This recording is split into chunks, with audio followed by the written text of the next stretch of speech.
बिस्मिल्लाहिर्रहमानिर्रहीम। अस्सलाम वालेकुम फ्रेंड्स, मेरा नाम होम्योपैथिक डॉक्टर अशफाक है और मेरा ताल्लुक़ स्वात पाकिस्तान से है।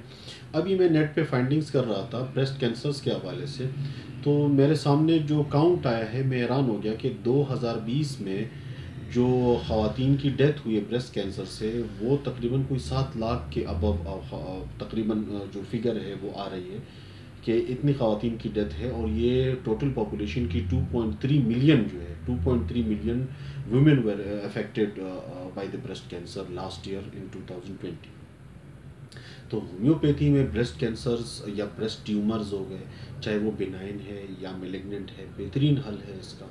और इसको आज हम डिस्कस करते हैं, शॉर्ट रखते हैं, ये वीडियो मुख्तसर रखते हैं।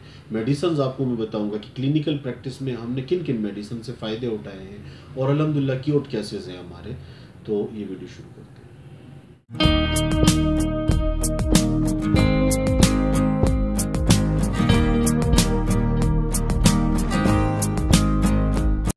ब्रेस्ट जो ख़वातीन की ब्रेस्ट होती है इसमें छोटे छोटे ग्लैंड्स होते हैं और अंगूर के गुच्छों की तरह ये ग्लैंड्स होते हैं।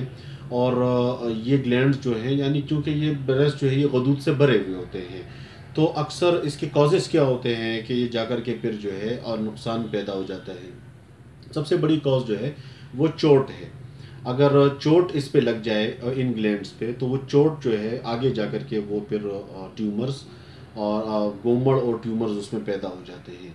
दूसरा इसका एक कॉज इनहेरिटेंस भी है। अगर पैटर्नल आपके कैंसर्स या इसकी टेंडेंसी है, साइकोटिक पेशेंट्स में अक्सर टेंडेंसी होती है, उनमें जो है ट्यूमर्स डेवलप हो जाते हैं।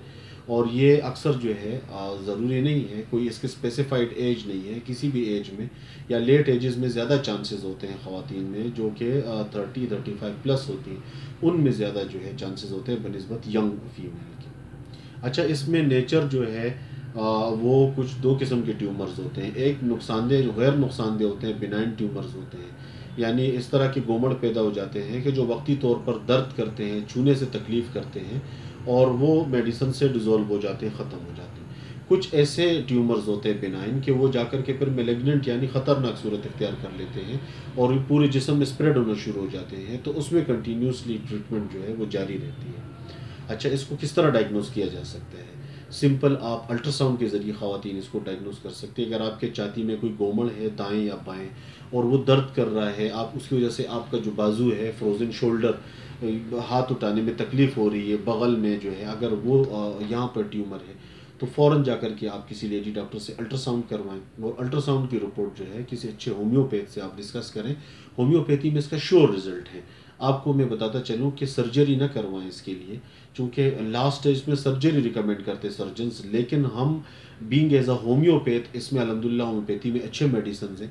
विदाउट सर्जरी और विदाउट जो कॉम्प्लिकेशंस में गए बगैर आप जो है अपने इस मसले से आप निकल सकते हैं और क्योर हो सकते हैं इससे।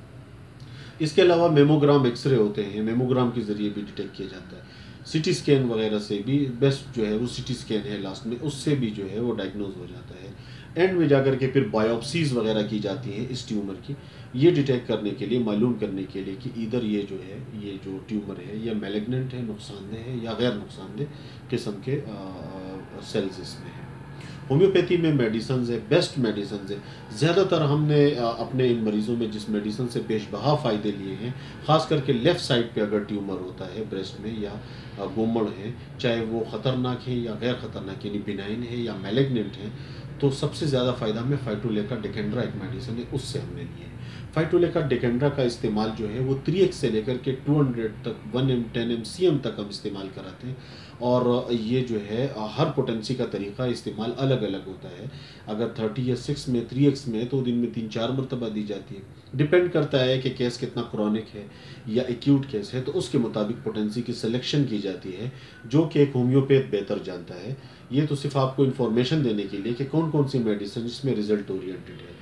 इसके अलावा दूसरी इसमें जो बेस्ट इफेक्टिव मेडिसिन है वो है कल्केरिया फ्लोरिका। कल्केरिया फ्लोरिका के जो गोमड़ होते हैं वो सख्त होते हैं, छूने में बिल्कुल हार्ड होते हैं, तो इसका इस्तेमाल भी छोटी से लेकर के 200 तक 1m तक की पोटेंसी का इसमें इस्तेमाल होता है। तीसरी मेडिसिन जो राइट साइड के जो ट्यूमर्स होते हैं उसमें इसके बड़े बेस्ट रिजल्ट हैं और वो है कार्बो एनिमिलिस। कार्बोनिमेलिस 30 में, 200 में, 1 m में, 10 m में, cm तक जाकर के हम अपने पेशेंट्स में यूज़ करते हैं। इसके भी बड़े अच्छे रिजल्ट्स हैं। कार्बोनिमेलिस जो है ज़्यादातर वो राइट साइड के जो ट्यूमर्स होते हैं या गोमड़ होते हैं उनमें ये ज़्यादा इसका रोल होता है। एक और मेडिसन आपको मैं बताऊं कि इसमें जो वीकली बेसिस पे हम कार्सिनोसेनम इस्तेमाल करते हैं ऐसे पेशेंट्स में। 1 m में, 200 में हम देते हैं और 10 m तक, cm तक की पोटेंसियों तक के भी इस्तेमाल करते हैं। और ये हफ्ते में या 10 दिन में या 15 दिन में जाकर के एक खुराक इसकी दी जाती है। कोनियम एक ऐसी दवा है कि जो ज़्यादातर एसोसिएट होती है चोट की हिस्ट्री हो। फॉर एग्जांपल अगर छाती पे चोट लगा, चोट के बाद से गोमड़ पैदा हो गया, सख्ती पैदा हो गई, वजूद में दर्द कर रहे हैं, चूने से दर्द कर रहा है और ज़कीउल हसी से कहते हैं ना कि चूने नहीं देना उसको, तो उसमें कोनियम का बड़ा अच्छा रोल होता है। कोनियम 200 से स्टार्ट की जाती है, 1 m में, 10 m में, cm तक की डोजेज़ में दी जाती है। और ये हम ज़्यादातर चौथे दिन पे या 5वें दिन पे एक डोज देते हैं, इससे ज़्यादा नहीं देते हैं। आपको मैं एंड में बताता चलूँ, होम्योपैथी में बेस्ट रिजल्ट्स हैं ब्रेस्ट ट्यूमर्स के, ब्रेस्ट कैंसर्स के। लेकिन प्लीज़ आप सेल्फ मेडिकेशन ना करें, ख़ुद से दवा का इस्तेमाल ना करें, किसी अच्छे होम्योपैथ से उनके ज़ेरे निगरानी अपना इलाज कीजिए और उनसे रहनुमाई हासिल कीजिए। इंशाअल्लाह अल्लाह ने चाहा बहुत जल्द विद इन डेज़ आप इस मसले से बाहर निकल सकते हैं। बिल्कुल ठीक हो सकता है, क्योर हो सकता है विदाउट एनी सर्जिकल ओपिनियन और सर्जरी में, उसकी तकलीफ़ में जाए बगैर। Thank you very much. Allah Hafiz.